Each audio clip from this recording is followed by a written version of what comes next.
Hello. Tonight I would like to talk to you about the reluctant risk taker, me. I believe everybody has an event or an opportunity in their life that forces them to get pushed out of their comfort zone, to challenge them to think about who they are and who they want to be. For me, that event happened just a few weeks after the Learning Conference in Beijing in 2012. Just 2 weeks after the conference, I had to go to the hospital and have my gallbladder out, thanks to this little guy here.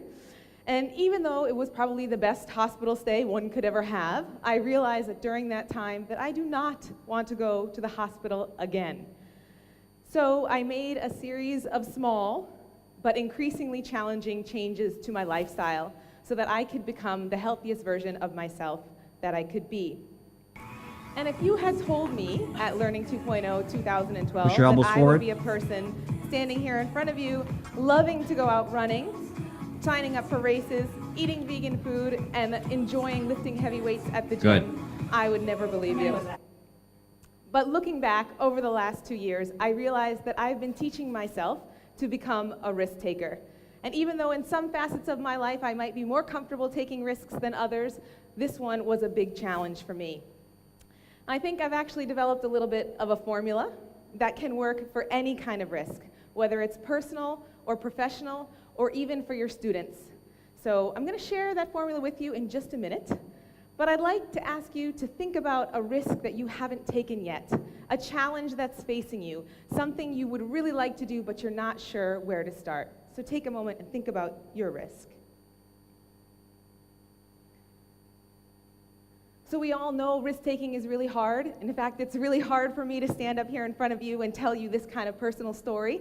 But I think this formula that I've developed is so easy, even the most reluctant risk-taker can give it a try.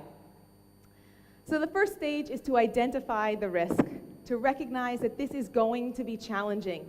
It's going to be hard. And you might have to get comfortable with feeling uncomfortable. One of the ways we can do that is try to promote a growth mindset.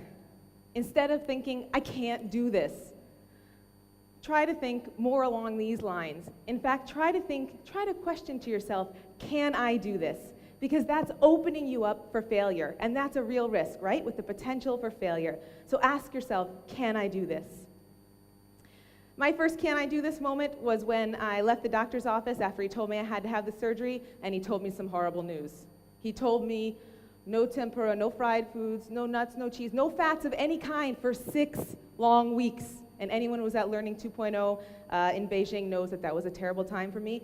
Not only could I not eat any of these foods, guys, but I could not eat chocolate. No chocolate for 6 weeks. It was hard, and I'm not gonna lie to you, there were some temper tantrums in the grocery store, and I consoled myself with dreams of cheese and chocolate parties that I would have after the operation. But I survived, and actually I felt a lot better after the surgery than I did before. So I decided to continue with this diet. And I realized I didn't actually know that much about this kind of healthy eating. So I needed to seek inspiration, and that's the second step of this process. I started looking for ways that I could inspire myself to continue to eat healthy. And I started with this movie, Forks Over Knives. And that kind of led me to some other reading and some other documentaries and to quite a lot of shopping on co.jp that my husband did not like very much. And while I was eating and doing all this healthy stuff and feeling great about myself, I was just eating. And then one day, one of my friends at YIS, Elaine, came up to me and said, Kim, do you want to go running with me? And of course, my first reaction was absolutely not. This is the kid who would fake an asthma attack so she did not have to run the 1 mile for the president's fitness test. I was not going to go running. But she actually convinced me to go, and I loved it, and I realized that I needed to build a network of support that was both local and global. I needed my local friends to help motivate me, but I needed that inspiration of that global network where I could use the tools that I've learned in my professional life to apply to this challenge that I was facing.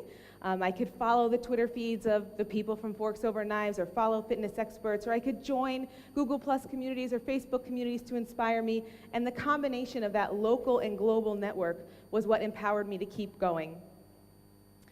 And as I continued on this journey, I realized that I had new steps that I could take and new areas for growth. So I think that's the fourth stage of this process, is understanding that you always have another step to take. And that's why it's so important that these networks are fluid and dynamic and changeable with the steps that you need to take, so you can build something that works for you. This is where I am right now, and I don't know where I'll be a year from now or 2 years from now, but it's exciting to think that I can just keep going. It's a limitless journey of growth. And isn't that what we want for our students? We want them to be able to take risks, to challenge themselves, to try new things, to seek inspiration from wherever they can find it, to build a network of support that will help them learn and grow and challenge themselves every day. And actually, that's what we want for you. You took the first risk. You're here at Learning 2.0. We hope that you find inspiration in our Learning 2 leaders and our workshop leaders. We hope that you build a network of support from the participants and the cohort sessions, and we hope that you find room for growth in the unconference sessions like we just demonstrated. So I need to ask you, before I get off the stage, what's your risk? Thank you.